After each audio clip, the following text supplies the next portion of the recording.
NAIA football is the true version of what college football is supposed to be. And it is the best classroom experience an 18 to 22-year-old male can have. One of the most valuable parts of a college education is that experience. It's life in a microcosm, and it's just something special for a young man to have to experience. And don't you let a moment go without thinking about what's there for you to reach out and grasp. Welcome into another week of NAIA Football with Dannelly and Donley. I am your host, Jason Dannelly, and we had an awesome weekend of NAIA football. Some upsets out there, maybe some games that were more closely contested than what we had originally thought, and some games that we just kind of looked at and went, well, you know what, that's about how we thought things were going to go. We're going to talk about all of those games, the top performances by some of the individuals from the entire weekend. We're going to talk about that. Also, the featured games from last week. We're going to break those down and look forward to next week's featured games. As I mentioned, I'm your host, Jason Dannelly, one half of NAIA Football with Dannelly and Donley. My co-host is a former NAIA offensive coordinator. He's won national championships. He's won Coordinator of the Year awards. And most importantly, him and I have had a few beers together throughout the years at some coaches conventions and happened to get along pretty good, so we do a show together. Pat? What's up, buddy? We've never done that. Come on. We're it was it's typically it's a family show. Typically came after Bible study is when we went. Oh, we kid because we care, but we care. No. Hey Pat, there was as I alluded to in the open, there was some stuff this week, and there were some games where I was going, all right, here we go, baby, and then you watch it and you're like, oh, yeah, that did not go well. You were kind of at one of those games too. I was at one of them. Yes, I was. I was front and center. Yeah, I'm sure we'll get into that on the breakdown. But yeah, some interesting scores. I think some teams that we previewed are some are holding serve, kind of what we thought. Others, boy, we're missing the mark a little bit. And luckily, it's week 2, so we've got a long time, and these teams can rebound and learn. And I think you see some games too where teams maybe this was their first week, and the teams that they played had a week under their belt. Exactly. It's an old coach cliche where you improve them both from week 1 to week 2. I think you can look at that and definitely agree that's probably the case. In particular, like the Montana Tech Carroll game, the St. Francis Indiana Wesleyan game. You can look at those teams that were successful, had that game under their belt. So I'm sure we'll get to that in the breakdown. But there's some interesting games to cover. Yeah, there was some crazy ones yesterday, like we talked about. And you bring up a great point, Pat. There were so many games where this was somebody's second game versus somebody playing a first game, and it was overwhelmingly evident in some of those. Now, we'll go ahead and jump into it here. We'll jump into our breakdown a little bit and talk about some of those top games. It did get started on Thursday night with the number 1 team in NAIA taking on Division II North Greenville. And I tell you what, I followed this game throughout the night. I will say I've seen highlights from the game. I did not watch the game because I was not going to contribute $12.99 to a Division II program. I have principles. I have morals. I'll do it for an NAIA program, but D2, you're charging me. I ain't watching it. Kaiser, from what I saw in the highlights, from what I saw, throughout this game and talking to a few people, Kaiser, their brand of football, physical, ran the ball. Shea Spencer, back at quarterback after a year off, after getting injured in the playoffs of the 2022 championship run by Kaiser. Then he was out all last season, back as the starter, 17 of 25, as you can see there, 137 yards and a touchdown. Jaden Meisinger did what we thought he'd do, 84 yards on the ground. Had a touchdown, also had 1 receiving. They did a really nice job of limiting North Greenville. And then Nico Kavanalis, 3 for 3 on field goals, hit the game winner in OT to give Kaiser this win. A good start for the defending national champions. Yeah, great for Kaiser, great for the NAIA to go up against a Division II opponent and win that game on the road. Tremendous. And again, kind of more of the same. Coach Sosha moves on to Lenore Ryan. We have the kind of the same formula with the remaining staff taking over. And it's Meisinger, it's Burnett, it's the physical run game nature of the offense and the physical swarming defense, kind of doing more of the same. So it's great for Kaiser. and the NAI to win this football game. And like you said, tip your cap to the special teams unit. I'm hitting those 3 field goals when it mattered the most, the third, the fourth, and then overtime to win the game. So, great job for the Seahawks. Kaiser had a kid last year in Wendell Fieldlord who was kind of Mr. Everything, did it on defense, did it on special teams. I think the guy kind of playing into that role this year is going to be Kinsley Johnson. He had 10 tackles in this game, a couple pass breakups as well. He's really good DB. They're going to utilize him. He's a heck of an athlete. And then linebacker Hunter Hargrove with 9 tackles. So Kaiser playing D2 Newberry this week. Again, kind of one of those games, for the NAI, you hope they win it. I'm more interested to see what they do in weeks 3, 4, and 5 when they're up against NAI competition. So we'll wish Kaiser the best of luck this week against the D2 program, and I look forward to them playing some NAI ball. This was the late game last night, Pat, and I will say Texas Wesleyan, and we talked about this in the open, Texas Wesleyan had a game under their belt and was tested against Lindsey Wilson in week 1. Ottawa, Arizona had not played yet this year, and that was evident very early in this game as Texas Wesleyan scored on their first 2 drives of the game to get up 14-0, then go up 14-3, and then they kind of held serve. But you look at that fourth quarter, and Ottawa, you finally get a game under your belt. You've been going, and they were right there to potentially, take this one from Texas Wesleyan at the end, but the Rams do survive. A tale of 2 different styles of ball. Ottawa running the football, Texas Wesleyan really slinging it all over the field. Rogers, 366 yards. A.J. Bob, 193 yards receiving. Texas Wesleyan just that much better than Ottawa, Arizona in this game, and they're off to a 2-0 start. Back-to-back huge wins for Texas Wesleyan. Does it get them the top 25? I think it certainly should. They're a good football team, Jason. I watched quite a bit of the Lindsey Wilson game and caught portions of the highlights and some of the interviews for this game. I think that's a program on the rise. We've talked about it. Obviously, the location, where it is, up and coming conference as well. It's really, really exciting to see what's going on in that part of the country. And Texas Wesleyan is really having a great start to the football season here. Back-to-back wins against quality opponents, teams that are right in that on that cusp of playoffs from a year ago. So they're really doing some things here early on to stake their claim in the conference. New head coach this year, Bradley Sherrod, taking over the program. That kind of, and this is not a knock against him, but I kind of felt, hey, new program. You lost out on the postseason last year. We're going to see a little dip, not much of a dip, but we'll see a bit of a dip. So I was thinking, Ottawa over Texas Wesleyan, maybe Louisiana Christian and Texas Wesleyan, in that middle tier. But Texas Wesleyan has come out firing, playing really good football, and taking control of this conference.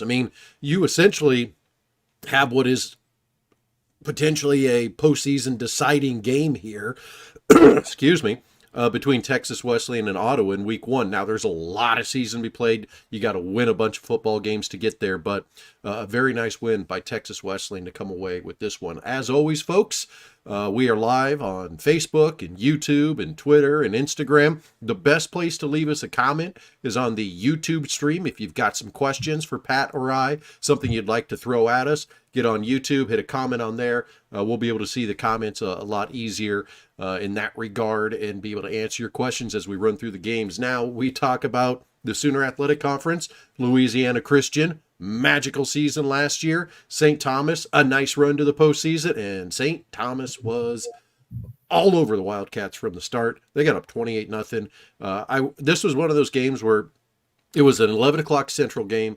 There was nothing else on, Pat. I was juiced up to watch this one. And about 40 minutes into the game, I'm just sitting there like this going, all right, we got 15 minutes before the next one starts. It got ugly quick. St. Thomas, just too much for Louisiana Christian in this one. 56-10 win. Is it Louisiana Christian, just, new staff, kind of late change with the head coach? I'm not real sure. They were so competitive last year, and just kind of the bottom fell out here with a team that we were kind of had high hopes for, at least in the upper half of that league, we thought. And is it time for St. Thomas to take another huge step, obviously in the postseason last year, but coming out in game 1 and doing that, pretty impressive. So I mean, that first half, was there, I'm assuming, I did not see this game, Jason. Was there like pick sixes, turnovers, or short fields? There's a couple turnovers. There was some short field, but, really, St. Thomas just played a physical brand of football in the first half. Rontavious Farmer, I think he was over 100 yards a quarter and a half into this game. He didn't carry the ball much in the second half, 3 touchdowns for him. You see David Hayes, his receiving line there, 123 yards. I mean, there was not much played in the third and fourth quarter for the starters and the tier 1 of the St. Thomas football team. I'm excited, obviously, to see what St. Thomas is going to do in the Sun Conference this year. Obviously, they're going to match up with Kaiser, but I want to see them against Southeastern. Mm-hmm. I want to see them against Florida Memorial, how they're going to rank up there. But St. Thomas is I kind of feel like they're that team that got to the postseason last year. A lot of those guys are back this year. This is a veteran squad. They could be dangerous. And when we get into this week's featured games, they've got another big one this week with St. Xavier. They're going to go to Chicago. We'll break that game down here in just a little bit. So getting through some of the other ones, this again was one of those games, Pat. Dort and Midland. Midland kind of knocked off Dort last year, upset them. It was very close for Dort not to make the postseason last year, and a lot of people were looking at that loss. So I kind of felt like this was a game that Midland had some confidence going into. Dort had a little bit of that vengeance factor, and Dort was all over Midland from the get-go. Midland's a team that likes to run the football. They were held to -3 yards rushing in this. Colson Cruz, 157 through the air, 79 on the ground. He contributes 3 touchdowns in this game. Dort just much the better team, and I'm excited, for Dort, for them to show this early in the season, and then just to see how the rest of the Great Plains Athletic Conference kind of responds to this. Who else is going to rise to the top? Will Midland come back from this? We're week 1. We're asking these questions, kind of silly, but a great performance by the defenders to start off their season. I think the cool thing is there's another team in the Great Plains Athletic Association now, or conference. Great Plains, GPAC. Yeah. Conference. Yep. We got another great football team there. I mean, we've had Northwestern, Morningside forever, and now you're throwing Dort in there. I mean, we've seen at the end of the last season, beating Morningside and doing more of the same this year, playing stout defense and winning tight football games. I think it's really, really exciting for, not just have a 2-horse race in that league, and you got to throw Dort in there now and really, have a great opportunity to make some major, major noise in that league. We move on to our next game, and again, posting your comments out there. We'll respond to them. I see a couple shake my heads at that game. Yeah, it was not a great game back there for Midland, but they'll bounce back. They've got a lot of season in front of them. You were at this game, Pat, and I was excited. I had the laptop next to me last night on the dinner table because I was just getting done grilling some stuff. The game was getting ready to kick off. I'm getting ready to dig into my food, and I'm watching. I'm just going, It got out of hand early. Indiana Wesleyan, wow, they looked really good. Really good, really efficient, and they had a game under their belt. I will tell you, they kind of did whatever they wanted to do to the USF Cougars. Very, very efficient. I thought offensively called a very clean game, execute on third downs, third and medium, third and short, third and long. Did not have much of a problem in execution. Created some turnovers as a pick 6 early in the game. I thought defensively, Indiana Wesleyan does a great job. They have the ability of matching up on the perimeter and locking receivers down in man-to-man coverage, and then really being stout with having bodies in the box to defend the run. I thought it was very, very challenging for St. Francis to get any type of rhythm going offensively. Very, very impressed with Indiana Wesleyan. If folks around the country think they've taken a step back with graduation last year, I will tell you firsthand, I watched them closely. They are a very, very good football team. Again, I can't tell you, not just very well coached, execution level, very, very sharp, both sides of the football. They pressure well, they rush the passer well, they defend the pass well in defense, and then they're very, very efficient offensively in what they do. Is there that one guy you're like, man, that one guy is like the All-American star offensively? Not really. They're just a collection of really good players that do things well and execute their offense very well. I mean, it's a carbon copy to Morningside's offense. When Coach Rohde was with Coach Ryan at Morningside, I mean, it's eerie to watch it. It's like I'm going back to 2015 and 16, 17, 18, watching Morningside with what they're doing. Very efficient play-action game. They had a huge play-action touchdown. It was a backbreaker. for St. Francis late in the first quarter that just kind of blew things open. It's something that USF has got to really do some soul searching here early. It's kind of crazy. In game one against a rival, these schools are 45 minutes apart, if people are unaware. There's a gut check here that the Cougs came out and just laid an egg. I mean, there was from the very, very start, it wasn't even competitive. And the sad thing is, Jason, I think from a matchup standpoint and talent standpoint, they're closer than the score indicates. I mean, as crazy as that sounds, and I've got some insight here, and I'm watching this very, very closely. I think St. Francis has good football players. I really do. And there's some things they can definitely take from this and hopefully build upon. It's a long season. Again, they came in completely cold, had not played a game. Wesleyan did, and it was very evident. St. Francis has got some games on their schedule here coming up that I think can get their mojo back. They're playing Defiance next week in Division III transition NEI. They've struggled a little bit so far in the NEI schedule. That's their home opener next week. So I'm sure they're going to be chomping at the bit to get back and play again. But there are some things they've got to address and get fixed here pretty quick, because some of the things that were weaknesses were definitely exposed last night. But back to Indiana Wesleyan. Great performances. I mean, a guy like Luke Bays, inside linebacker. I recruited Luke. He's a great player from Indianapolis area. He was all over the field. I mean, made tons and tons of tackles, made tons of plays. I thought, the interceptions, that the pressure led to some of the interceptions and the poor decisions that were made by the USF quarterbacks. So I think all just top to bottom for week 2, Indiana Wesleyan's a good football team, and they're executing at a very high level. They are some team to definitely watch closely throughout this season. I will tell you that. Well, and as you talk about this team and their performance so far early in the season, it reminds me, and again, I hate making, the comparison to other programs and the guy I used to coach for, but it does remind me of those Steve Ryan teams where he would have a stud quarterback, Ian Richard, Craig Foby, whoever it is. That guy graduates and you go, all right, they're going to have to take a year or two to figure this out now, because they just lost a heck of a quarterback, a heck of a running back, whoever that might be. And that's what Indiana Wesleyan was dealing with this offseason. Kyle Antoine comes in, and it's like you just blink, and it's the same program that it was last year. Ryan Whitwell came in and 24 carries in this game, 86 yards. He had over 100 yards last game. Roosevelt Cates, they're just plugging them into the system. And that just tells you something about, one, how well the program is ran, and two, how well they do with recruiting and making sure they've got the right athletes to fit their system. So I will say I was completely wrong in my preseason predictions of Indiana Wesleyan. I was thinking, they were here. We're going to go here. We're not saying here. We're just down a little bit. I don't see it at all right now. These guys are looking like world beaters and absolutely one of the best teams in the NAI right now. We move on. We go to the Frontier Athletic Conference, probably one of the biggest and best rivalries in all of NAI football. Montana Tech comes away with a 30-22 victory in a game that they really controlled through 3 quarters, and then Carroll College got the opportunity to fight back a little bit in the 4th quarter. But Montana Tech played bully ball, I guess you could say, in that second half, and just got physical up front. They ran Landers Smith 30 times in this game, and late in the game, they were just eating that clock away to not give Carroll an opportunity to put a late 4th quarter comeback on them here as Tech comes away with the victory. I think Montana Tech, again, if I could say, there's a couple teams we talked about, Indiana Wesleyan, obviously. I think this is another one that there's something cooking in Butte, Montana. I think this is a good football team. I think they're well coached.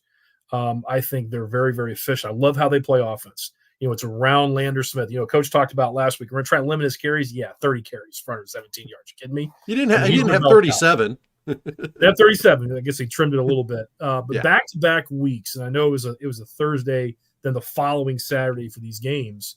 It is a rivalry game, certainly. But I tell you what, having the Orediggers back-to-back weeks against quality opponents like this, I think Carroll College is a good football team, Jason.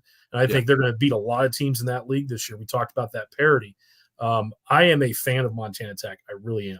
And watching their efficiency offensively, the balance of run and pass. It's timely throws that Thalen has to make, but he does it, especially in the red zone. They're really good and efficient down the red area, I think, with what they do.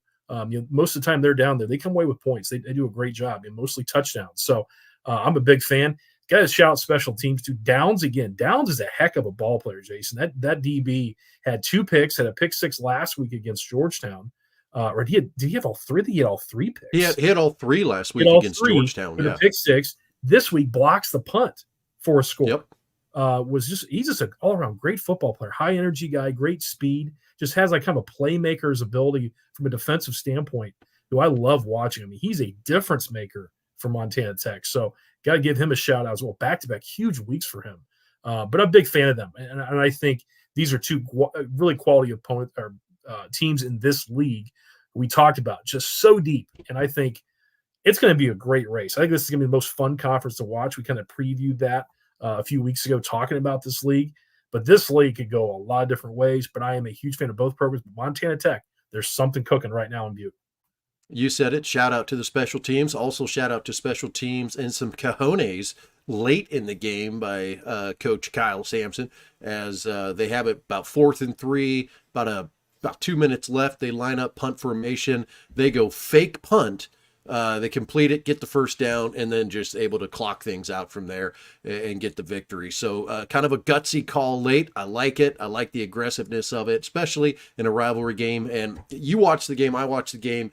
We both have been to Nelson Stadium in the past, and it's like your neighbor that's got like the 4-car garage and the 3,000 square foot house. And then like he's like, oh yeah, by the way, I'm going to put this monster 2-story deck on the back.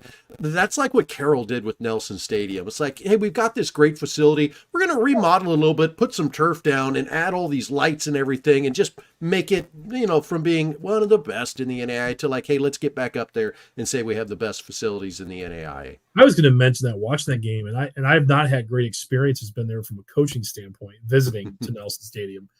But is that the best? I think it is. And I was in a really good one last night. I will tell you, folks down in Marion, Indiana Wesleyan have a first-class facility, and it's gorgeous. But there's something about the backdrop, the culture, everything out there in Helena is just so special. And what a great game day environment. And you can see they had to have 6,000-7,000 last night there. I mean, it was awesome to see. Yeah, just an incredible facility that they have. Again, we could do an entire show on what are the top facilities in the NAIA. Give me your top 5 and your bottom 5. You don't have to say Carroll is the best. I'm probably thinking it's the best or top 2, but there's not a person that's been to NAIA facilities that'll leave them out of the top 5. I mean, it's tremendous out there. I want to say something the atmosphere. Yeah. I love your analogy of like, the neighbors that build all the nice stuff. And the worst part about it is they invite you over for like barbecue and beers and stuff like that. And then it's like, man, I wish I was these people. They just do it right. Everything they do is right. I wish we could get to that point. It's like, they just find a way to just do everything the right way. They're so welcoming too. That's the thing. And then they kick your butt. So that is my experience going to Helena, Montana over the years. But, great folks out there. What a cool environment.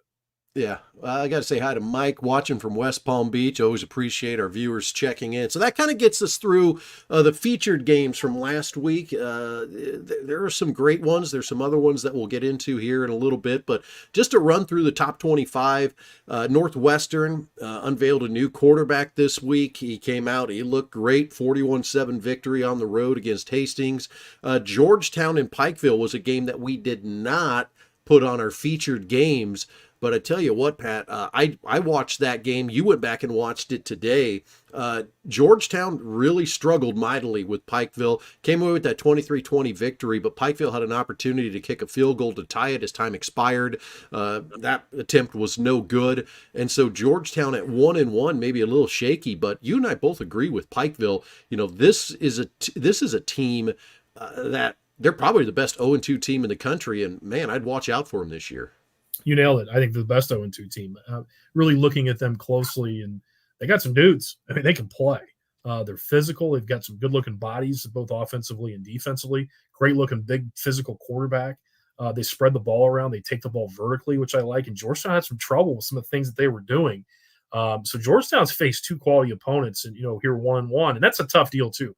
I'm gonna give Coach Oliver a lot of credit. They made some plays when they had to at the end. I thought Garrett Sloneker kind of recovered a little bit from the Montana Tech game and made some throws when he had to, and especially in the fourth quarter to win the ball game. But I tell you, I'm a big fan of Pikeville. I think, like you said, 0-2, but get some games under their belt where they can get some wins maybe against some lesser opponents and get rolling, they're going to be really scary towards the end of the season. And I think Georgetown's got a couple things to iron out as well. So it's going to be interesting. And this is another group of teams, and we talked about Georgetown, Lindsey Wilson's, the Pikevilles, how that's all going to shake out. It's going to be interesting.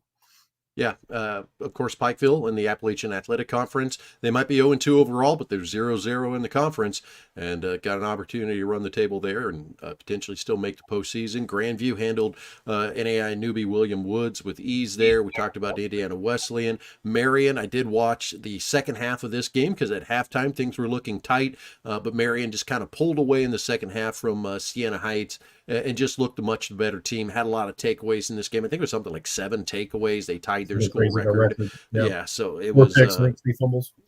Bethel of Tennessee is 2-0, and there's 2 teams in NAIA football that are not going to be happy with me this week because I'm going to be putting out my new top 25. This is the NAIA top 25, but Georgetown is going to move down. And Bethel's going to move down. And it's been a while since I've done that and had a 2-0 team that I've moved back. But in watching Bethel this year, and I watched all of their first game against Point, and then I watched a handful of minutes of this game.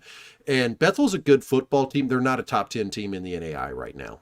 So they're going to get moved down. So Bethel fans, you can send the hate mail to Pat Donley at Victory Sports Network. He doesn't have an email address. So Bethel will move down. St. Xavier gets a victory over Lawrence Tech, who played tough. This was, again, one of the games that was tight early on. St. Xavier pulled away, and then Morningside gets a nice win over Concordia. Their quarterback, Chevalier, we'll talk about him in a moment. He put up a ton of yards again. Montana Western, they also have a new stadium. They broke ground on it. They, christened it yesterday, and they beat the living heck out of Eastern Oregon. Michael Palandri, their quarterback, whale of a game. We'll talk about that in a little bit. I mean, he had, 3 passing touchdowns and 3 rushing touchdowns in this game. It just tremendous from him. Evangel gets the win over Tabor. They remain undefeated. Dickinson State handles Mayville State with relative ease. The last half of the top 20 here, St. Ambrose not really putting up much of a fight to Baker. Reinhardt has to kick a last-second field goal against Faulkner to get the victory. Looked like Faulkner had him, but they were able to come away. And it was not a chip shot. It was a 47-yarder Reinhardt had to hit to win this game and even their record at 1-1. Benedictine, that is wrong on there. They are 2-0. I forgot to fix that, but they are 2-0 against William Penn. And then Lindsey Wilson gets the victory over Point. And then the last part of the top 25, we've talked about a lot of these teams except Mid-American Nazarene. They laid the wood to Culver Stockton 69-7. Friends beats up on Ottawa 38-7. Things aren't looking good for the Braves, who were a playoff qualifier last year at this time. And then Kansas Wesleyan evens up their record 1-1 after an opening loss to start the season to Evangel. They'll face off with Southwestern this week. So that is a look at the top 25. So we get into some of these performances, Pat, and you saw some of these games. Lander Smith, we talked about him. Chevalier, this guy, he's got over 100 pass attempts this year. He's nearing 1,000 yards through 2 games. I believe he's got 10 total touchdowns, and Drew Sellen had 201 yards receiving for Morningside in this victory. Again, offensive performance coming from the Mustangs, just crazy in this one. More of the same. I mean, this is a typical Steve Ryan, Morningside offense. You reload constantly. Again, last year, I know Chevalier played some last year. I know there's kind of back and forth with he and was it Lennox Brown. Now Brown's playing receiver. This looks like they figured out that position and just have tremendous production. So this is just like old hat for me. Just another Morningside quarterback. Lighting it up and moving that offense along. And it's gonna be exciting GPAC. I can tell you that, Jason, no doubt. Got a shout out to Dakota State here. They've started the season 2-0 after, honestly, last year being one of the worst teams in NAIA football. Trey Haddock, 18 of 26, 233 yards, 4 touchdowns as Dakota State beats Nebraska Wesleyan, Division III program. I'll be honest, anytime I can point out somebody beat Nebraska Wesleyan, I'm going to do it. They were like one of my rivals in college, and I'd love to see those guys lose. Jamison Chesser from Taylor. How about Taylor this year? 2-0 to start the season. They win in OT, 58-51. He has 209 yards on the ground. Their quarterback almost had I think he had like 50, 60 yards on the ground. He had 100 yards last week. Taylor off to a 2-0 start. Taylor gives you everything they got. They're a high character, high effort program. I think, Coach Mingo now, like they're 4 years now. I think this is his fourth season building that program. So they're scary. I'm telling you, they're going to give you they're always going to be consistent. They're always going to be the very best that they can be. Now, a lot of times there's going to be some athletic deficiencies matching up with the Marians and teams like that over the years, but they are well coached. They're physical and play with everything that they have. So you can see they've done that 2 weeks in a row now. Good on them. I think it's tremendous. They're starting out hot, and good for the Mid-States Football Association, or maybe not. It's probably scary for a lot of people. It is. It certainly is, because I don't think anybody had Taylor on their bingo card to compete for a conference title this year. But like you said, those guys play hard. I watched the last 3 minutes of that game and the overtime of that, and Taylor pulls away with the victory over Olivet Nazarene, who also looked good and had a week 1 victory. So Olivet's not out of it either. They've got a heck of a schedule in front of them, and they can prove a lot of things. We talked about the Pikeville game. Jamarcus Robinson, 9 receptions, 171 yards, 2 touchdowns. Robinson for Georgetown, 171 yards in that victory there. Moving onward, the team that likes to run the ball more than anybody else in the country, Friends. Guess what? They had a 100-yard rusher. Not shocking. 38-7 win for Friends. Elias Pino, 113 yards on just 6 carries. We talked about Kyle Antoine from Indiana Wesleyan. Another one from the Mid-States Conference here. The Tumulties. The Tumulties from the other university, St. Francis, had themselves a game over Waldorf. 310 yards from Sam. Joey, 142 yards receiving in that 70-14 win over Waldorf. And then there's another one playing on the defensive side of the ball. So big old family affair for the Saints. The Tumulties, yeah, that group has been involved with USF Illinois for a long time. They're good football players, Jason. They're not big guys, but they are physical, athletic guys that give you everything you got. They're just competitors. They're fun to watch.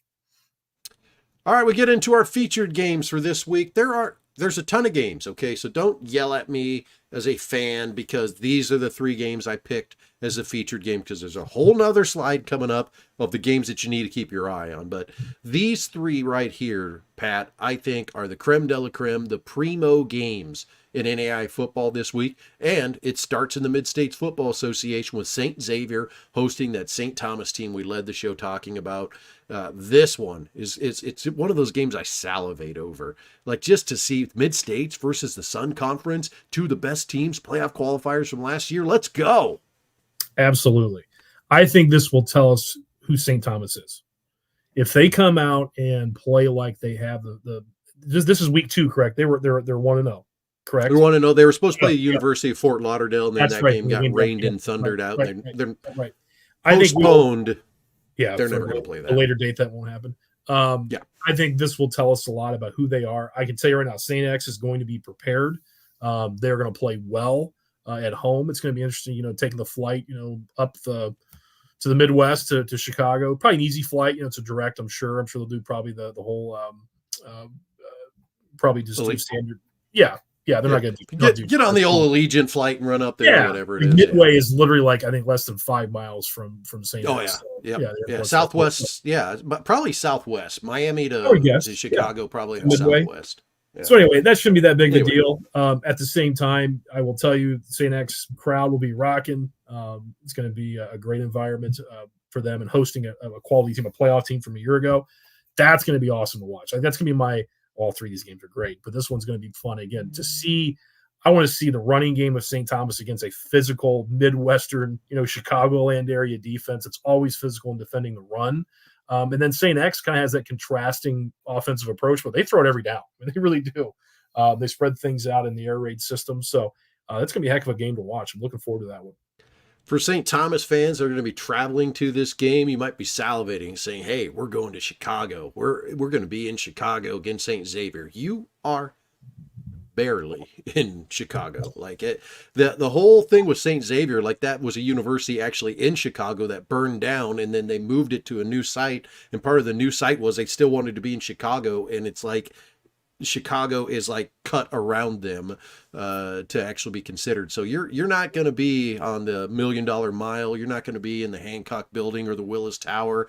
Chicago dog, you are out west. So just But you can temper take your the train in. It's a good experience. You got to see the can. city. It is at this time of year. It's not a better city in the country than Chicago. It's Yeah. awesome. And again, we travel. I love Chicago. Great food city. Shocker that I would talk about that. Yeah. But the other thing too, Sandix is a cool neighborhood. It's the old Irish neighborhood. Yes. Folks like us, it's old Irish Catholic neighborhood. A lot of famous people from right now. Bill Murray's from that area. Jenny McCarthy is from right there. So there's a lot of folks there. Yeah, right in the neighborhood. So a couple of good old hockey players too. I know Ed Olczyk's from right there, so I'm a hockey guy. But there's some folks right in that area that are from like within blocks of St. X. So it's kind of it's a historical area. It's kind of fun in a cool neighborhood. So there's nothing better than the South Side.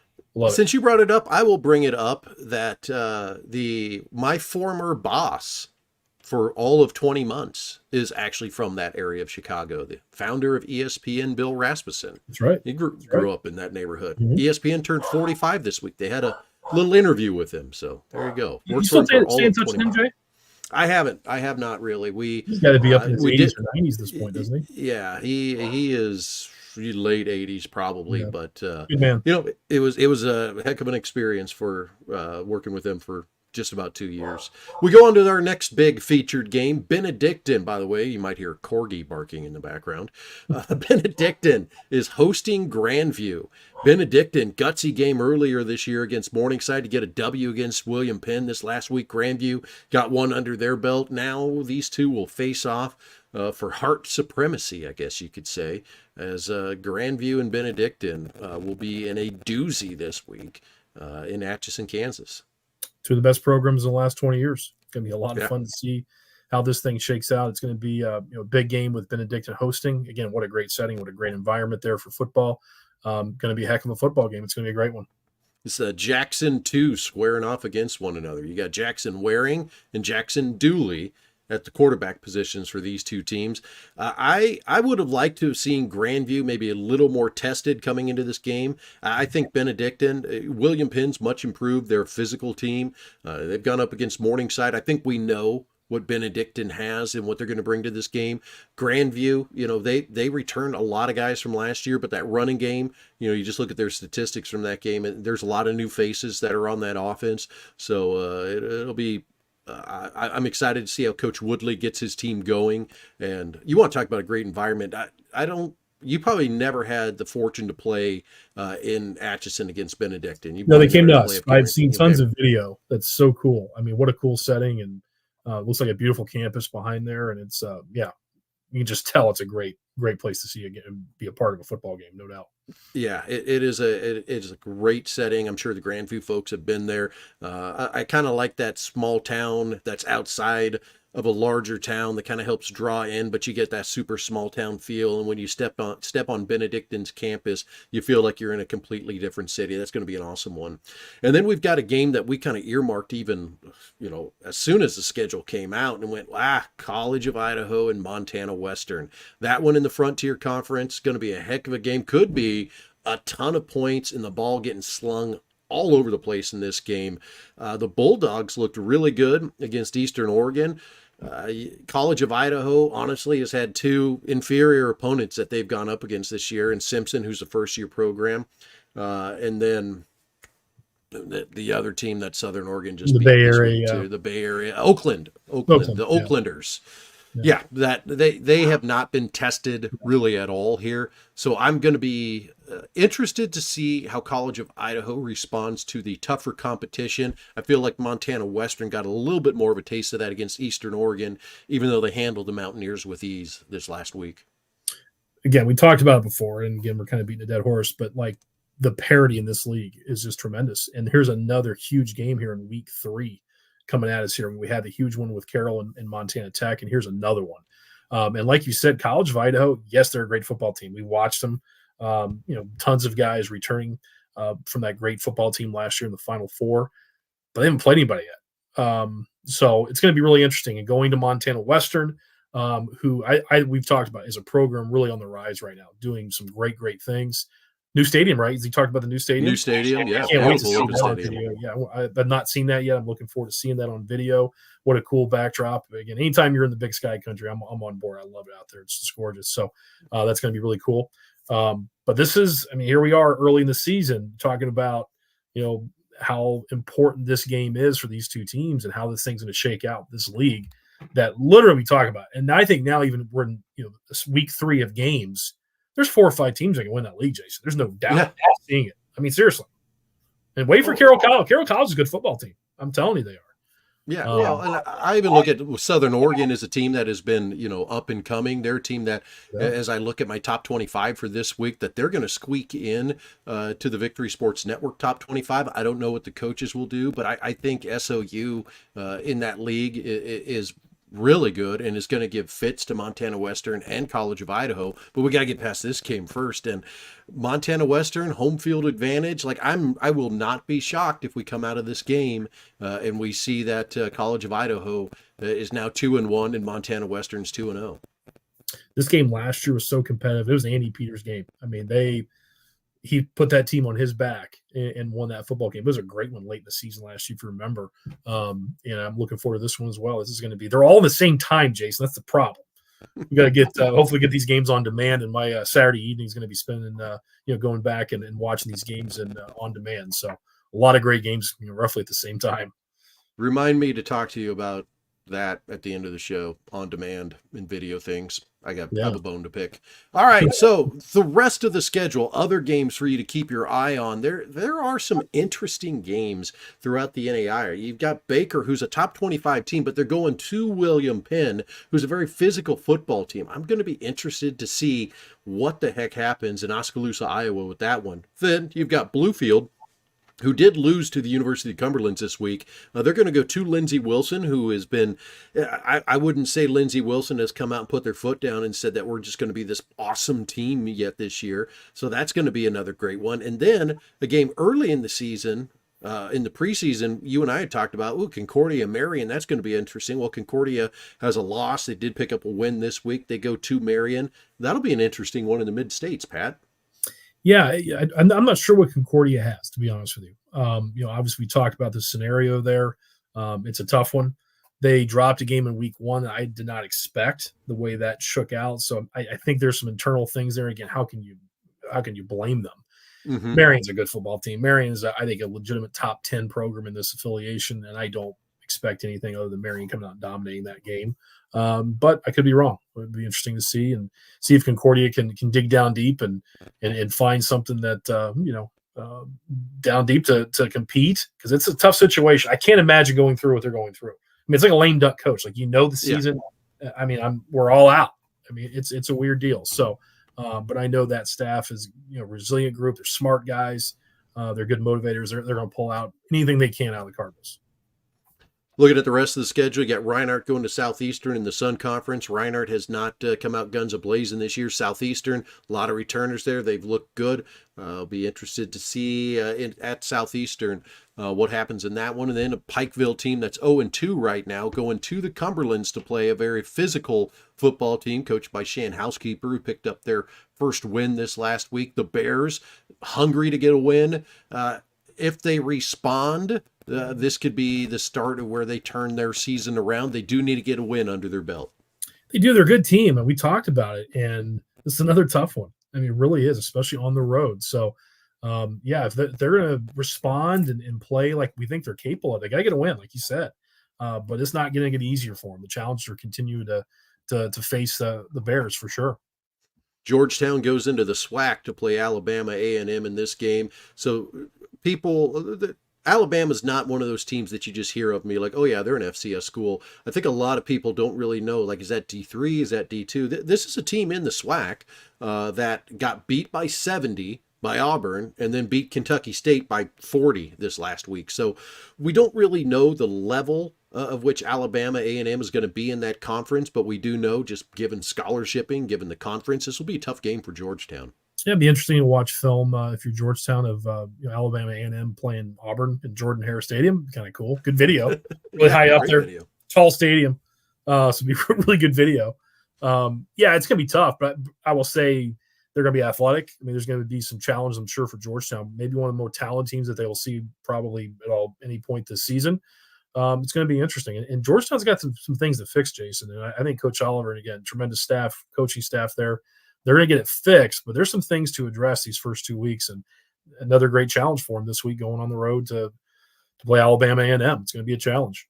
In the KCAC, we've got Southwestern, who has been revitalized this year, sitting at 2-1, going up against a 1-1 Kansas Wesleyan team who lost week 1 to Evangel, but got the win this week. So they're kind of teetering on the edge of the top 25 if they're going to stay in there or not. And Kansas Wesleyan is a team that in that half of the conference I had picked to win it. So the Coyotes will have to prove it at home this week if they're going to be able to get it done against the Mound Builders from Southwestern. Peru State going to Mid-American Nazarene. Pat, this is a game most people in the NAIA would just go, whatever, Peru State, MNU.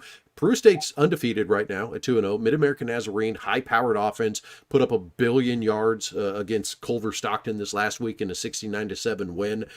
Peru State could trip them up a little bit this week and put themselves into a really nice position to potentially make the postseason if they get this victory. They can really control their own destiny if they can go into Olathe, Kansas, and get the upset of Mid-American Nazarene. Now, I don't know for sure if that could happen. MNU's offense has looked great this year. Adrian Parsons threw for 6 touchdowns this last weekend. Just crazy statistics from them. Indiana Wesleyan at Valpo, FCS non-scholarship ball club in Valpo, but it's still Valpo, and Indiana Wesleyan got them last year. They're going to have to go to Valpo to try to beat them this year. I will tell you, I think Wesleyan's got a stronger roster. I mean, scholarship players to non-scholarship players. I don't care what the moniker of Division I is. Wesleyan's a good football team. Again, if they go out and execute like they did last night against St. Francis, they will beat Valpo if they execute at that level. Again, a couple games in a row here, and they had a big one last night, obviously. But going on the road here, it's going to be interesting to see, and it'll be huge for the NAIA again. For an NAIA team to beat FCS non-scholarship team. But I would think Iowa was a better roster. They're a good football team, and that'll be a good football game. Olivet Nazarene and Siena Heights. Interesting game in the Mid-States Football Association. 2 squads that have been up and coming, have had 6 and 7 win seasons. They've had some hard times, maybe you could say early in the season by collecting some losses. But Olivet Nazarene, with Vontae Mitchell coaching there now, his team has looked tremendous through 2 games despite the loss to Taylor. Siena Heights only put up 9 points against a very good Marion team this last week. Kind of a bounce-back game for both teams to see you can get their season back on track. Yeah, like you hit the nail on the head. Siena Heights has struggled offensively. If they can put some semblance of offense together, their defense plays pretty strong for the most part. And all of that, like you said, I think they're on the rise. I think Avonte Mitchell, think the world of him. I think he'll recruit well there. You can see they're competitive already with him, joining that program just this past year. And they're on the rise. I would totally agree with you. This is a crossover game in the Mid-States Football Association of how things are in the league now. But this is, gives you a pretty good idea of where you are as a program. I think these 2 teams are very evenly matched. I expect this to be a very tight game. And again, it's going to be time for Siena Heights to wake up offensively and start moving the football. They've struggled with that. So it's going to be a good football game. I think it's going to be very, very, very tight. There are a ton of great NAIA football games happening throughout this next week. This is just a handful of them. If we missed one and we're idiots, go ahead and tell us. That's fine. We don't take things personally. But that pretty much does it for our preview of this week. We did not have a coach to interview this week, and a lot of that was because I decided, Pat and I didn't need to interview a coach this week, even though there's some very worthy candidates, because frankly, Pat and I have done many shows this year where we haven't had this opportunity. Oh, I forgot to do the graphic, Pat. Pat and I have not had the opportunity to go into overtime, just Pat and I. So for those of you that remember the show from last year, we would get to this like, we'd go, well, that's it, right? That's everything? That's the preview? All right. So for those of you that wanted to hear all the great NAIA preview stuff, what happened last week, what's going to happen this week, top players, we're done with that. Pat and I are going to just do this for 10. We're not going to stare at one another for 10 minutes, but no. We've had a lot of things happening. Yeah, you're wearing black and silver, but unfortunately your Raiders fell a little short. Sorry, NFL opener. I'm a Steeler fan. I grew up in the Pittsburgh area after Dad left Georgetown, so I kind of had to be forced to be a Steeler fan. And I wore the Steeler shirt today because I'm not sure how many the black and gold are going to get this year. Stole one from the old Falcons today. So anyway, shout out the old Steelers. It's anytime I think your NFL team can get a W to start the season, it's obviously huge. I don't really throw in the towel until week 2 when they start 0-2 because there's the whole statistic on that. As a Raiders fan, I've lost hope in about 1993, maybe. But Oh, you had I'm the looking. Rich Gannon years. You had Gruden for a while. Come on. Yeah, we did. We made the Super Bowl with Bill Callahan coaching against John Gruden, and that didn't go well. But I'm excited that all the tiers are going now. High school football is going, collegiate football is going, professional football is going, and we get to do this all the way until mid-February. I absolutely love it. I believe the wife is upstairs, probably crying in a pillow right now because it just means like this is what I do now. Yeah. Luckily, I was able to take the wife and kids to the game last night. But other than that, I have been in my office with multiple iPads, TV going with all the games. And there's not a better time of the year. And again, I'm obviously a former coach, and I love my time doing it. But I really enjoy this setting and getting to watch these games and cover these games. It's so fun. I've really, really enjoyed it. Shout out to some great NAIA wins last night, the higher level. Obviously, Kalen DeBoer at home. Yep. Tremendous win for them. I mean, Bama's rolling again. You can see he's got Jalen Milrose playing really, really well. And I got to give a shout out. I know I remember him as a player. I know you know him personally, but the Northern Illinois guys. Beating the Fighting Irish. There is another NAIA guy you may not even realize on that staff. Is it Nick Benedetto? Is that his name? Nick Benedetto, D coordinator, played at USF. The other USF. Yeah, remember he was a great player, man. He was a pain to deal with. It was a great safety, if I remember correct. Am I saying that right, Jason? Yeah, I think he was one of the Chuck Norrell's safeties on that defense. He was just awesome. Defense coordinator at Northern Illinois, great on those guys to win that game. The head football coach is a guy named Thomas Ham. He's a Fort Wayne guy, wonderful guy. I've known him a little bit over the years. And a guy on their staff named Jordan Geely is an NAIA former player at Tri-State University back when Trine was called Tri-State, playing in the NAIA, and he's their defensive line coach and assistant head coach. So shout out to those guys. And again, Irish Catholic guy, you got to be a Notre Dame fan, but that's still pretty cool when you have a MAC team going to South Bend and win that football game. So I'll give you I will give you the Dana College connection to Northern Illinois.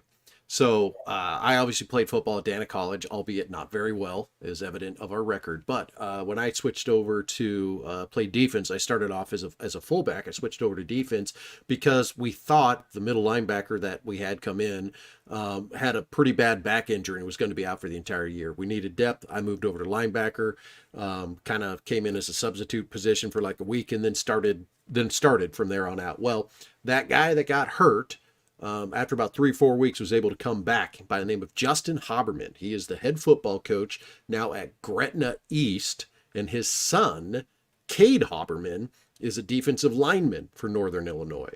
And I was following his pictures and Snapchats and everything. Just cool deal to know, like, hey, I played football with this guy, this kid's dad, and they went into Notre Dame, got a win, watching Snapchat stories of the Northern Illinois kids, like, all lined up with touchdown Jesus behind them, getting the picture. Like, I don't think a lot of people go to DeKalb, Illinois thinking like, hey, we're going to have some super memorable games, especially going into Notre Dame and getting a win. That is huge. And the NAI connections in that are awesome.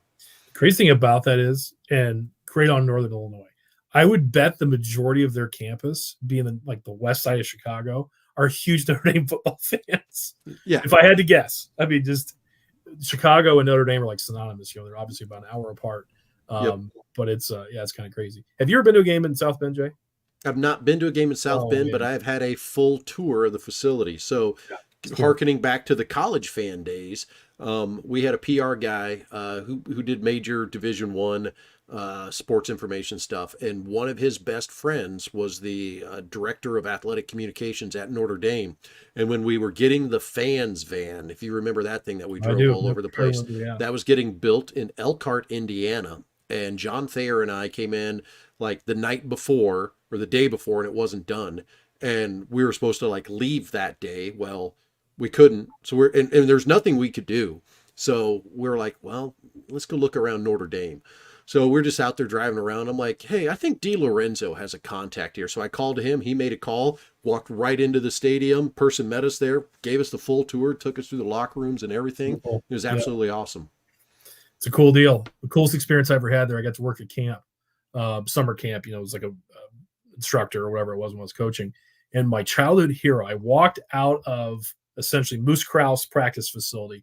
I'm not joking when I say this, Jason. I bumped into chest to chest with my childhood idol, Joe Montana. It's pretty Really? cool. Yeah, pretty awesome. And I was like, oh, of course, like I couldn't say words. I mean, I couldn't even say excuse me or I'm sorry. And the cool thing is too, I actually grew up, we moved to Pennsylvania about a few miles away from where Joe Montana grew up in Western PA near Pittsburgh. So yeah, he was an idol of mine growing up, and I literally bumped. And we're the same height, so it was kind of funny, chest to chest. So yeah, that was kind of a cool deal. That is absolutely awesome. Now we didn't get much of a chance to talk about it last week. You were back in PA for the show last week. I think people may have noticed the different background and everything that you had. A lot better lighting. Yeah. Well-to-do buddy I was visiting, his office is like a, New York boardroom or something like that. He's pretty sweet. But no, you had some awesome food there. You sent me this. Do Pat and I exchange football information throughout the week? No, we send each other pictures of food. It's pathetic, really. It really is. I said, Jason, if those of you ever travel to the western half of Pennsylvania, there is a sandwich shop that started in the 30s in the Strip District of Pittsburgh called Permane Brothers. And if those of you never had Permane Brothers, look it up if you've not had it. Just take a look at it. There's a lot going on there. The idea is like it's a sandwich all in one. So you have your sides, you have your coleslaw, you have your fries, you have your tomato and your meats all in a sandwich. It is so good. It's just so good. My buddy and I went there last Saturday night, and it was quite an experience for sure. God, love it. So obviously next week we'll be back at the same time, same channel. We'll be doing it. I've got, for my actual life, my actual job that pays me and is not just this hobby that takes up my time on the weekends and probably is slowly like sucking the life out of me. Oh, we do have a question here we can get to. My real life this week, we have a giant equipment and farm show in Fargo, North Dakota called Big Iron. Giant trade show. We got a huge booth. I've got to get that all set up. So that is the other life that I'll be leading this week, Pat. But the good thing is they have like this whole food truck corridor there of like all the corn dogs and all the things. So if I get anything good there this week, I'll be sure to message you that very important message. Is there anything better at this time of year than Midwestern corn? No. I totally agree. Indiana has some of the best corn there is. I will tell. I think it's actually, I would put it in the delicacy category. I think it's that good. Great, like Midwestern. Again, my experience is Indiana sweet corn. You can eat it without salt, eat without butter. It is so good. I put it on the delicacy level. When it's just right this time of year, there's nothing quite like it. I literally, Jason, this is a total fat guy thing, made an entire meal out of just corn. Oh, yeah. Like I've done it before, too. I had to. It was so good. And it's so cheap, and you get it, and you're like, just one ear is not enough. It's like, this is like the best thing in the world. Yeah, I'll easily plow through 4 or 5 and not think twice about it. You can make it so many different ways. I've gotten into grilling it and making it like Mexican street corn. Oh, that's so my good. all-time favorite things to do. Totally on board. Oh, love it. Yeah. Hey, we did get a question into the box here. Oklahoma Panhandle State playing Southwest Baptist at SBU this weekend. Any thoughts? Now, Southwest Baptist is one of those Division II schools that they bounce around mid-tier to lower tier. And I like the way Oklahoma Panhandle State has played this year. They've played very physical football. They like to run it. If they hold on to the football on the road, they don't turn it over, they can play toe-to-toe with Southwest Baptist and win that game. But when you go into a Division II facility like that, you can't, fumble on a 2nd and 3 and give them field position. You've got to hold on to the football. That one will come down to turnovers, I would say. Yeah, I mean, just having those jitters, you're playing a bigger school, maybe a little different environment than what you're accustomed to. Yeah, like you said, just getting those jitters out of the way and playing your game, playing a clean game is the way to go, no doubt. I harken back to the times that we played up when I was coaching. We beat a scholarship Indiana State team back my second year of coaching. And I remember the first play of the game, I was actually talking to one of the St. Francis assistants about that this last week. The first play of the game, we came out and ran a deep toss play, and we cut the entire edge, flipped them. And we're like, we're going to be all right, boys. Like, it was, you set the tone. Like, you just know that you're going to out physical people or just out compete people, especially, a group that you're expecting to you're supposed to lose to, and it's a guarantee game. It was a guarantee game for us. We got paid to go play them, and we whipped them by 32. But there's something you can set the tone early. And I tell you what, you see those things happen all the time. We just saw it in South Bend yesterday. I mean, Northern Illinois came out from the very jump and made that a very, very competitive game, and the Irish knew that they were in one. So yeah, I'm looking forward to that game. Anytime we see NAIA teams, like we talked about Indiana Wesleyan going to play Valparaiso, I love those matchups to see how we as the NAIA, stack up against those D2 and FCS programs, because it's a cool deal. Georgetown against Alabama A&M. I'm looking forward to that score and see how one of our top teams, our blue blood teams, do against those programs. If anybody's looking to buy me a T-shirt, it would be a Shoresy T-shirt, and it would just say, "You gotta set the tone." Gotta set the tone. It's like one of the greatest sports quotes ever. So you good. Gotta set the tone. You gotta set the tone. Yeah. You gotta do a Gyms. Canadian accent though. Yeah. Yeah, I can't quite get there. It's kind of funny. Gyms, get in there. You gotta set the tone. It's so funny. So hockey season starts next week for the boy, and I'm looking forward to it. The first thing I'm going to say is, "Hey, buddy, you gotta set the tone. You gotta set the tone right now. You gotta set the tone. Yeah. Gotta get out there." All So, right, we've hit an hour. We like to keep it at we've this. had Yeah, we've had a lot of fun. I do appreciate people jumping in, throwing the comments, join the show earlier, get those comments. We like talking to the fans, and we like answering those questions more than just Pat and I just dribbling at one another. Jason, here. real quick, I've got to Yeah. shout out some folks. Okay, at Indiana Wesleyan last night, had multiple people, strangers, come up to me and say, "Hey, love the pod, love the show." So very cool. Yeah, appreciate the Wildcat fans out there. Had a couple St. Francis parents as well mention and say we do a great job. I don't know if they're maybe lying to us or what, but it was nice to hear. But it was really cool to hear that. And folks, I didn't know, even recognize, because I'm one of those faces you can't. There's no one else looks like me in the world. So Yeah, unfortunately, we don't quality. we don't blend in well. I don't blend in very well. Don't blend in. The craziest thing is, you guys see my dad and I, we would visit Ireland one time. We did not blend in. We look like everyone, but like a foot taller and 100 pounds heavier. So, yeah.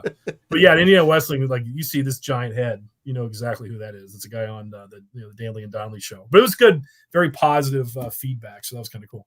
Yeah, Eric Watson says, "I saw you there. I left you and the fam alone." See, that's somebody that understands fame. Yeah. You see a famous person out eating, just let them be. Yeah. I say bother Pat. I love it. No, Yeah. I'm a sales guy. I'm a recruiting guy. I love talking. I love hearing myself talk, as everyone knows and listens to the show. So watches the show.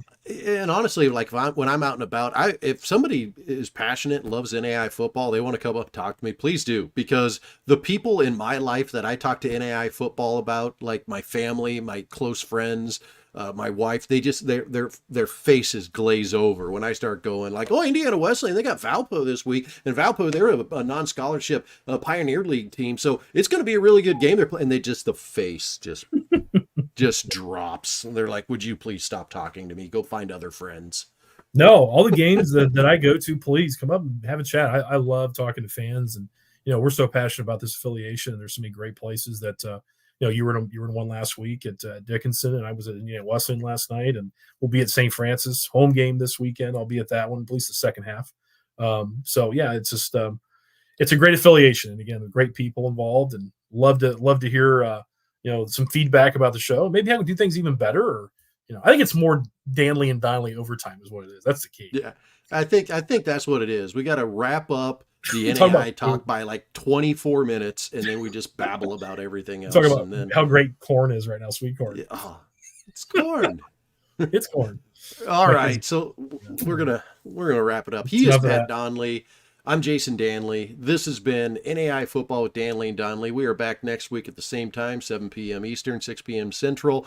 Thanks, everybody. Get out there and enjoy some NAI football this week. We'll see